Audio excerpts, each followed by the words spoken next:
అందరికీ నమస్కారం అండి. ఇప్పుడు ప్రేమించి పెళ్లి చేసుకుందంట పాప. పాపం పెళ్లి చేసుకున్న దగ్గర నుంచి సుఖం లేదని ఒక వీడియో ఒకటి రిలీజ్ చేసి ఆ అమ్మాయి సూసైడ్ అటెంప్ట్ ఏదో చేసినట్టుంది. ఎందుకంటే పాప చంటి పాప ఏదో ఉన్నట్టుంది. ఆ పాపకు తల్లి వస్తుందండి, వాడు ఇంకో పెళ్లి చేసుకుంటాడు. ఈ తల్లిదండ్రులకి బిడ్డ వస్తుందా? ఎంత టార్చర్ అనుభవించి ఉంటుందో. కుళ్ళి కుళ్ళి కుళ్ళి కుళ్ళి ఏడుపుతో పెట్టింది వీడియో. కానీ ఒక్క నిమిషం ఆ బిడ్డ గురించి ఆలోచించి పుట్టింటికి వెళ్ళిపోయి ఉంటే ఈ ప్రాబ్లం రాదేమో.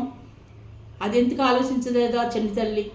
అసలు ఆ పాపని చూస్తుంటేనే ఆ అమ్మాయికి కూడా పెద్ద వయసు ఏం కాదు. ఆ తల్లి అక్కడ గొళ్ళుమని ఏడుతుంది. ఈ అమ్మాయి ఒక్క నిమిషం తన బిడ్డ గురించి తల్లిదండ్రుల గురించి ఆలోచించుంటే ఎంత బాగుండు.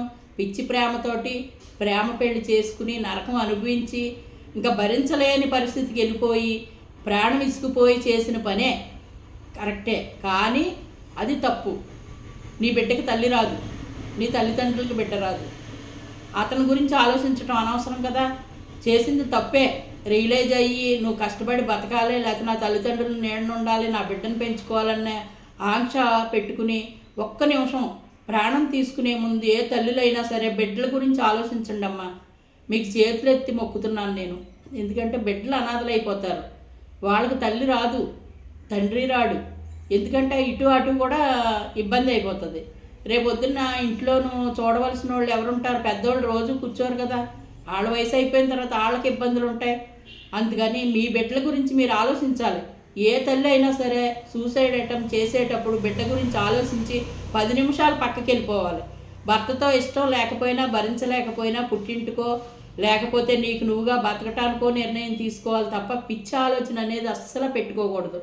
ఆ చంటి పాపను పెట్టుకుని ఆ తల్లిదండ్రులు ఏడుతున్నారు. ఎంత తప్పండి ఇది. ఎంత ఆలోచన లేని పనులండి. ఏంటో ఇలా అయిపోతున్నాయి ప్రాణాలు. ఏదో గొర్రె పిల్లల ప్రాణాలు తీసినట్టు, మేకలో గొర్రెలో కోళ్ళలో కోసినట్టు అయిపోతున్నాయి జీవితాలు. ఒక్క నిమిషం ఆలోచించట్లా. చంపేవాడు ఆలోచించట్లేదు, చంపబడిన వాళ్ళు ఆలోచించట్లేదు, చచ్చిపోయేవాళ్ళు ఆలోచించట్లేదు. ఒక్క నిమిషం ఆలోచించి ఆ రద్దుకు దూరంగా ఉంటే అది అక్కడికి సమస్య అవుతుంది. నా ఉద్దేశం ఏంటంటే ప్రేమించి పెళ్లి చేసుకుని తప్పో రైటో ఏదో ఆ అమ్మాయి అలా చేసింది తప్పే. కానీ తర్వాత అయినా ఆలోచించుకుని పక్కకు తప్పుకోవాల్సింది. ఆ బిడ్డను చూసుకోవాలి, తల్లిదండ్రులను చూసుకోవాలి.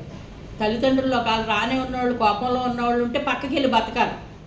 బతకటానికి 3 మార్గాలు ఉంటాయి. చదువుకున్న వాళ్ళు ఈ రోజుల్లో అంతా ధైర్యం కోల్పోయి ఇలాంటి పిచ్చి పనులు చేస్తుంటే ఎంత బాధ. ఎవరో ఏదో అన్నారు, వాళ్ళ గురించి మీరు సఫర్ అయ్యారు, మిమ్మల్ని నేను మాట్లాడిపెడుతున్నానని అమ్మాయి ఫీల్ అవుతుంది. కానీ అది తప్పు. అంటే వాళ్ళ పాపాన్ని వాళ్ళు పోతారు. అన్నంత మాత్రాన ప్రాణం తీసుకుంటూ వస్తుందా ప్రాణం? పోయిన ప్రాణం వెనక్కి వస్తుందా? రాదు కదా.